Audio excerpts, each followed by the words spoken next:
Welcome to के academy. के academy में आपका स्वागत है। चलिए आज बात करते हैं क्या बताती हैं हमारी किताबें और खबरें। क्लास 6 एनसीईआरटी सामाजिक विज्ञान, अध्याय 4। पुस्तकालय में मेरी जैसे ही घंटी बजी, शिक्षक ने छात्रों को अपने साथ आने को कहा। आज वे पहली बार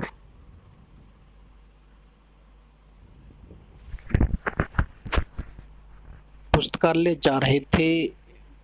मेरी ने देखा कि पुस्तकालय उसकी कक्षा से काफ़ी बड़ा था और वहाँ किताबों से भरे कई रैक थे। कोने में एक अलमारी थी जो मोटी मोटी किताबों से भरी थी। मैरी को एक अलमारी खोलने की कोशिश करते देख शिक्षक ने कहा, उस अलमारी में अलग अलग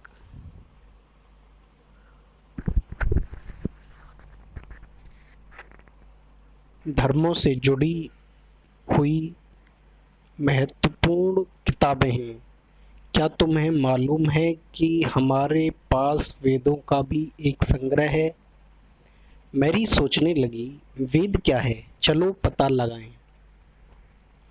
दुनिया के प्राचीनतम साहित्यिक स्रोतों में एक, शायद तुमने वेदों के बारे में सुना होगा। वेद 4 हैं, ऋग्वेद, सामवेद, यजुर्वेद तथा अथर्ववेद। सबसे पुराना वेद है ऋग्वेद, जिसकी रचना लगभग 3500 साल पहले हुई। ऋग्वेद में 1000 से ज़्यादा प्रार्थना हैं जिन्हें सूक्त कहा गया है। सूक्त का मतलब होता है अच्छी तरह से बोला गया। वे विभिन्न देवी देवताओं की स्तुति में रचे गए हैं। इनमें से 3 देवता बहुत महत्वपूर्ण हैं, अग्नि, इंद्र और सोमा। अग्नि आग के देवता, इंद्र युद्ध के देवता और सोम एक पौधा है जिससे एक खास पेय बनाया जाता था।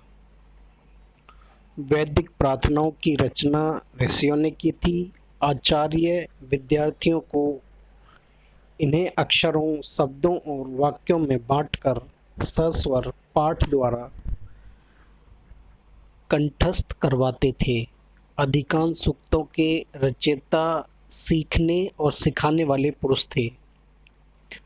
कुछ प्रार्थनाओं की रचना महिलाओं ने भी की थी। ऋग्वेद की भाषा प्राक संस्कृत या वैदिक संस्कृत कहलाती है।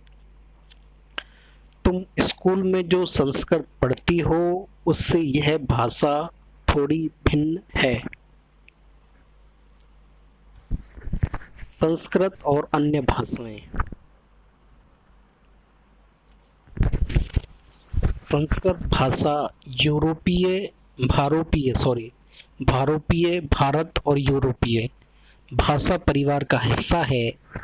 भारत की कई भाषाएं असमिया, गुजराती, हिंदी, कश्मीरी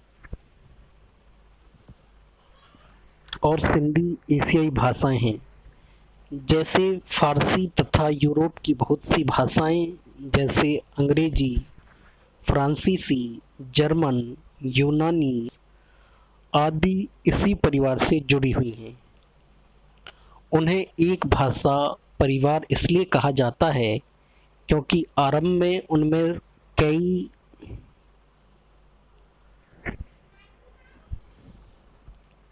शब्द एक जैसे थे। उदाहरण के लिए मातृ संस्कृत, माँ हिंदी और मदर अंग्रेजी शब्द को देखो। क्या तुम्हें इनमें से कोई समानता नजर आती है? उपमहाद्वीप में दूसरे भाषा परिवारों की भी भाषाएं बोली जाती हैं। उदाहरण के लिए पूर्वोत्तर प्रदेशों में तिब्बत, बर्मा परिवार की भाषाएं बोली जाती हैं। तमिल, तेलुगु, कन्नड़ और मलयालम द्रविड़ भाषा परिवार की भाषाएं हैं, जबकि झारखंड और मध्य प्रदेश के कई हिस्सों में बोली जाने वाली भाषाएं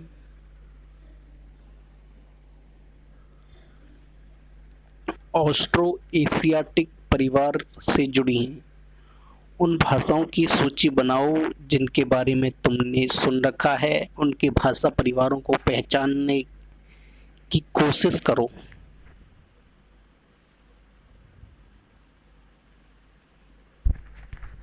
हम जिन किताबों को पढ़ते हैं वे लिखी और छापी गई हैं। ऋग्वेद का उच्चारण किया जाता था और श्रवण किया जाता था, न कि पढ़ा जाता था। रचना के कई सदियों बाद इसे पहली बार लिखा गया। इसे छापने का काम तो मुश्किल से 200 साल पहले हुआ।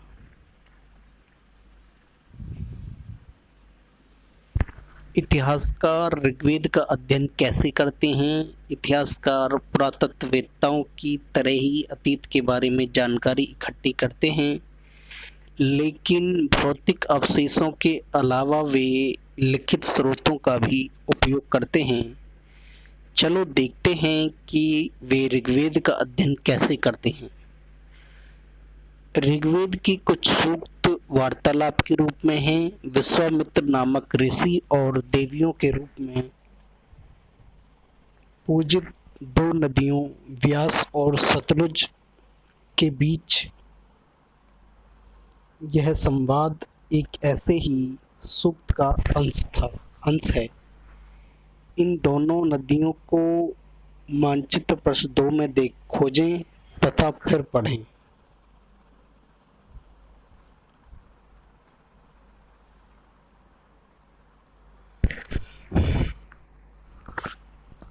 ऋग्वेद की पांडुलिपि का एक पन्ना।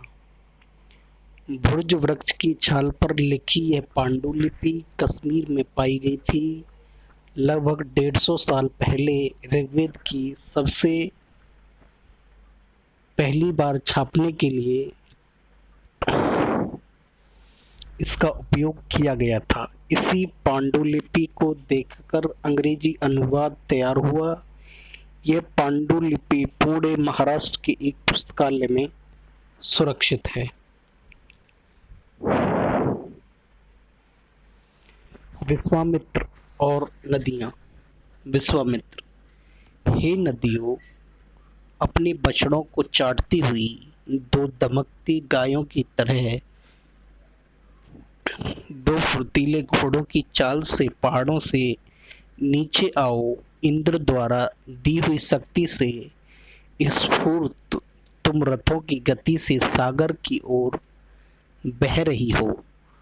तुम जल से परिपूर्ण हो और एक दूसरे से मिल जाना चाहती हो। नदियाँ, जल से परिपूर्ण हम देवताओं के बनाए रास्ते पर चलती हैं। एक बार निकलने पर हमें रोका नहीं जा सकता। हे ऋषि, तुम हमसे प्रार्थना क्यों कर रहे हो?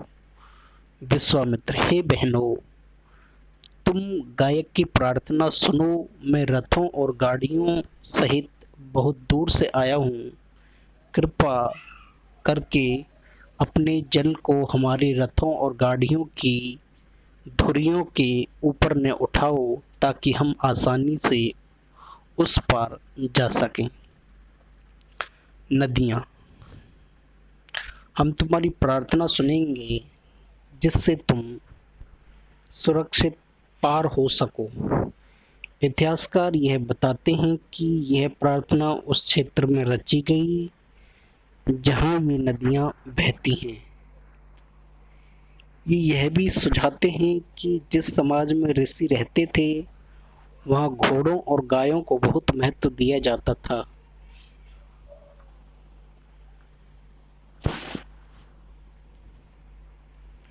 इसलिए नदियों की तुलना पहाड़ों और गायों से की गई है।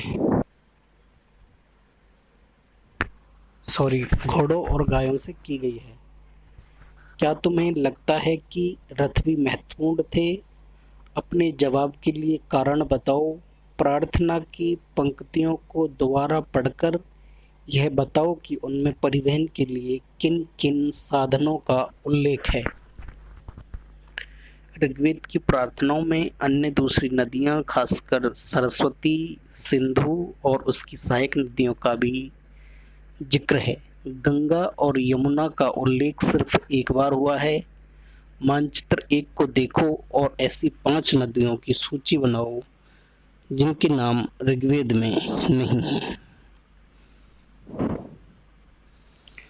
मवेशी, घोड़े और रथ। ऋग्वेद में मवेशियों, बच्चों खासकर पुत्रों और घोड़ों की प्राप्ति के लिए अनेक प्रार्थना हैं। घोड़ों को लड़ाई में रथ खींचने के काम में लाया जाता था।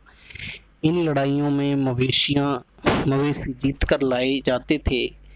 लड़ाइयाँ वैसे जमीन के लिए भी लड़ी जाती थी जहाँ अच्छे चरागाह हों या जहाँ पर जौ जैसी जल्दी तैयार हो जाने वाली फसलों को उपजाया जा सके।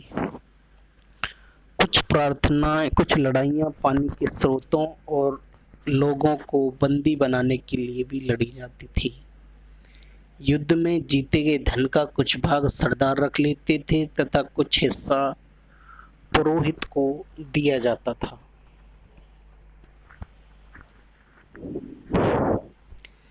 शेष धन आम लोगों में बांट दिया जाता था। कुछ धन यज्ञ करने के लिए भी प्रयुक्त होता था। यज्ञ की आग में आहुति दी जाती थी।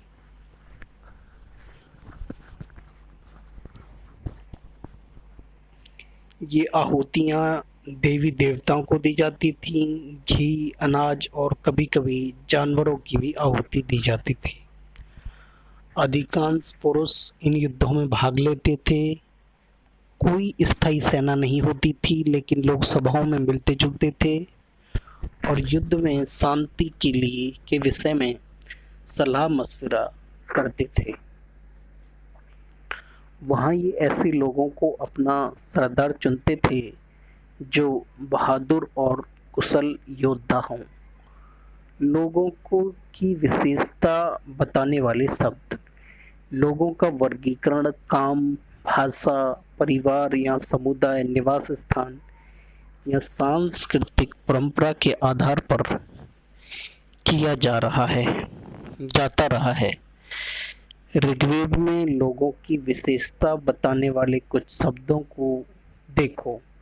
ऐसे 2 समूह हैं जिनका वर्गीकरण काम के आधार पर किया गया है। पुरोहित, जिन्हें कभी ब्राह्मण कहा जाता था, तरह तरह के यज्ञ और अनुष्ठान करते थे। दूसरे लोग थे राजा। वे राजा वैसे नहीं थे जिनके बारे में तुम बाद में पढ़ोगे। ये न तो बड़ी राजधानियों और महलों में रहते थे, न इनके पास सेना थी, न ही ये कर वसूलते थे।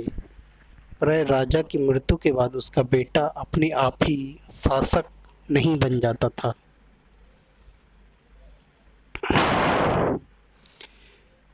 पिछले अनुभाग को एक बार फिर पढ़ो और यह पता लगाने की कोशिश करो कि राजा क्या करते थे।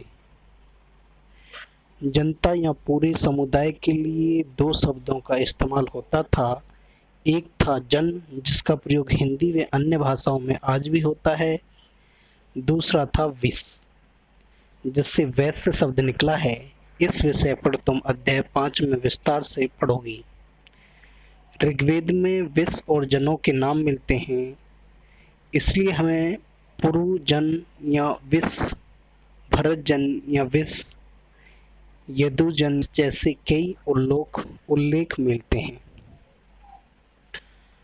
तुम्हें इनमें से कोई नाम जाना पहचाना लगता है?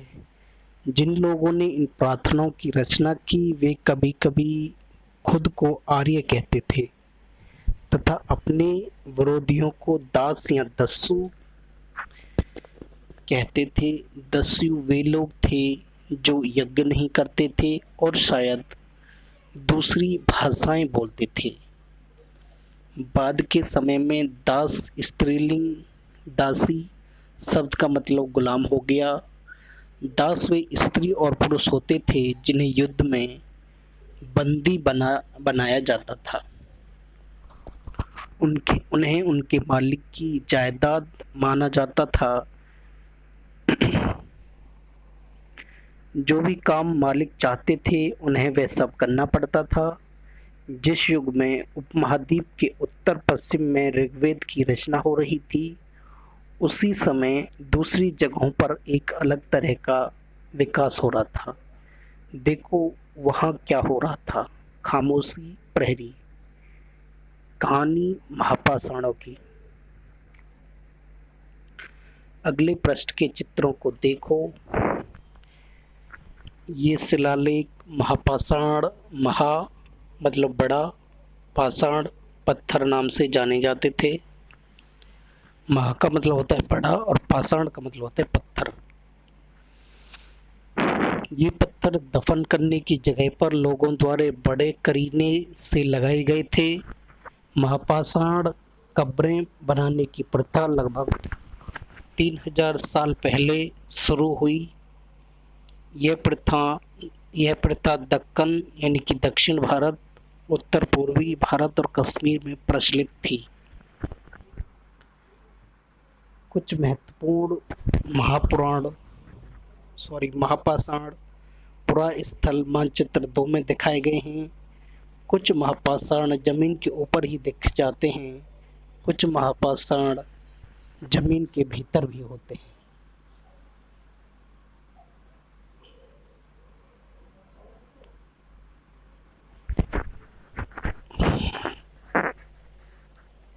कई बार पुरातत्वविदों को गोलाकार सजाए हुए पत्थर मिलते हैं, कई बार अकेला खड़ा हुआ पत्थर मिलता है। यही एकमात्र प्रमाण है जो जमीन के नीचे कब्रों को दर्शाते हैं। महापाषाणों के निर्माण के लिए लोगों को कई तरह के काम करने पड़ते थे। हमने जो कार्यों की सूची बनाई है उन्हें क्रमबद्ध करो। गड्ढे खोदना, शिलाखंडों को ढोकर लाना, बड़े पत्थरों को तराशना, मरे हुए को दफनाना। इन सब कब्रों में कुछ समानताएं हैं। सामान्य मृतकों को खास किस्म के मिट्टी के बर्तन के साथ दफनाया जाता था, जिन्हें काले लाल मिट्टी के बर्तनों ब्लैक एंड रेड वेयर के नाम से जाना जाता है। इनके साथ ही मिले हैं लोहे के औजार और हथियार, घोड़े के कंकाल और सामान तथा पत्थर और सोने के गहने।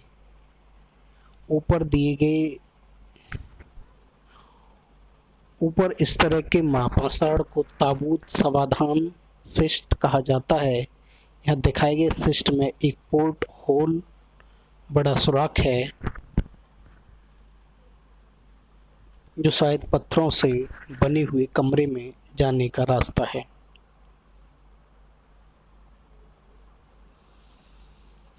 क्या हड़प्पा के शहरों में लोहे का प्रयोग होता था? महापाषाण कब्रों से मिले लोहे के सामान, बाईं ओर घोड़े के लिए सामान, नीचे बाईं ओर कुल्हाड़ियाँ, नीचे एक कटार।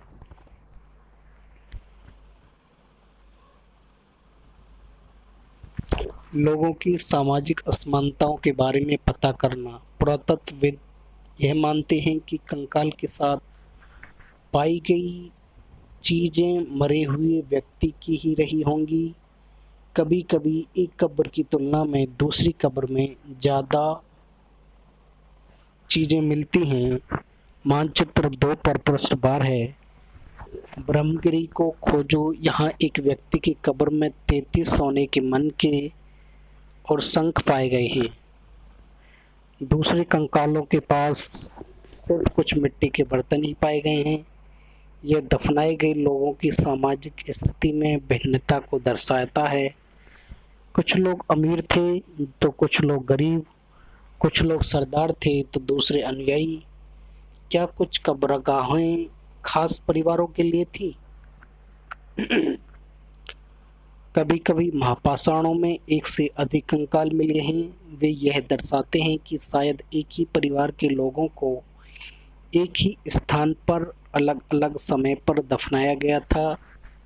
बाद में मरने वाले लोगों को पोर्ट हॉल के रास्ते कब्रों में लाकर दफनाया जाता था। ऐसे स्थान पर गोलाकार लगाए गए पत्थर या चट्टानों चिन्हों का काम करते थे, जहां लोग आवश्यकतानुसार शवों को दफनाने दोबारा आ सकते थे। इनाम गांव के एक विशिष्ट व्यक्ति की कब्र। मानचित्र 2 में पृष्ठ 12 है। इनाम गांव को खोजो। यह भीमा की सहायक नदी घोड़े के किनारे एक जगह है। इस जगह पर 3600 से 2700 साल पहले लोग रहते थे। यहाँ वयस्क लोगों को प्राय गड्ढे में सीधा लेटाकर दफनाया जाता था। उनका सिर उत्तर की ओर होता था। कई बार उन्हें घर के अंदर ही दफनाया जाता था। ऐसे बर्तन जिनमें शायद खाना और पानी हो, दफनाए गए शव के पास रख दिए जाते थे।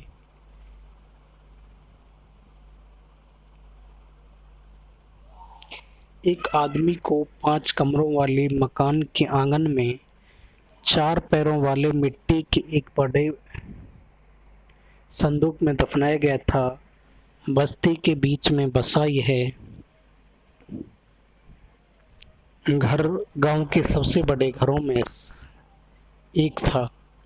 इस घर में एक अनाज का गोदाम भी था। सबके पैर मुड़े हुए थे। क्या तुम्हें लगता है कि यह किसी सरदार का शव था? अपनी जवाब का कारण बताओ। क्या बताते हैं हमें कंकालों के अध्ययन?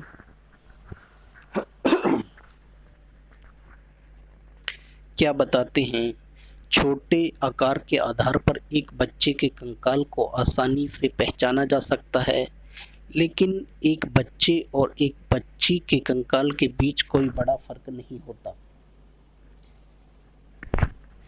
क्या हम यह पता लगा सकते हैं कि कंकाल किसी पुरुष का था या स्त्री का? कभी कभी लोग कंकाल के साथ मिले सामानों के आधार पर इसका अंदाजा लगाते हैं।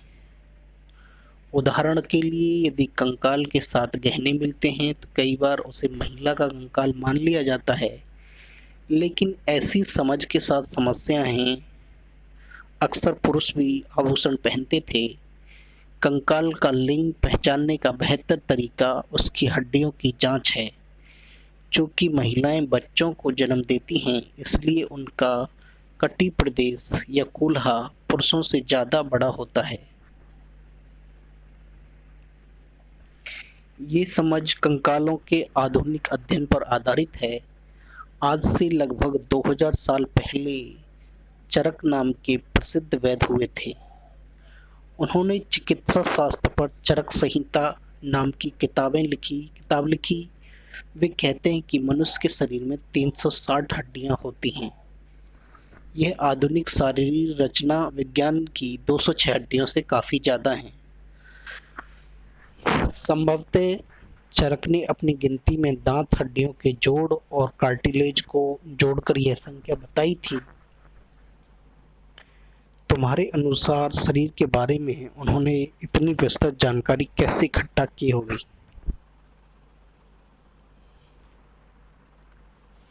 इनाम गांव के लोगों के काम धंधे। इनाम गांव में पुरातत्वविदों को गेहूं, जौ, चावल, दाल, बाजरा, मटर और तिल के बीज मिले हैं। कई जानवरों की हड्डियां भी मिली हैं। कई हड्डियों पर काटने के निशान से यह अंदाजा होता है कि लोग इन्हें खाते होंगे। गाय, बैल, भैंस, बकरी, भेड़, कुत्ता, घोड़ा, गधा, सूअर, सांभर, चितकबरा, हिरण, कृष्ण मृग, खरहा, नेवला, चिड़िया, घड़ियाल, कछुआ, केकड़ा और मछली की हड्डियां भी पाई गई हैं। ऐसे साक्ष्य मिले हैं कि बेर, आंवला, जामुन, खजूर और कई तरह की रसबरियां एकत्र की जाती थी। Thank you for watching this video. Please subscribe the channel and hit the bell icon to never miss a video. Thanks.